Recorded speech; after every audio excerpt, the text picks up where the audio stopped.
Hi guys, a pedido da Ria da Aura, combo 100% de Choso aqui pra vocês, né? E bom, como vocês podem ver, a gente já vai precisar estar com o R ligado, né? Pra o combo funcionar direitinho, né? Bom, dash, M1, você vai jogar o cara pra cima. Daí você usa o 2, depois disso você usa o 4, daí você usa o 3 atrás do cara e daí você vai usar o R. E daí você vai explodir o cara na porrada. E daí meio que você mata o cara, né?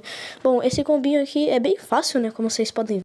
Guys, aqui como alguém pode querer, né? É combo com ult, né? Porque vai que, né? Alguém vai usar ult. Bom, você vai lá, joga o cara pra cima. Daí você usa o 1 e daí você usa o R, né? Que daí, claramente, ele é muito...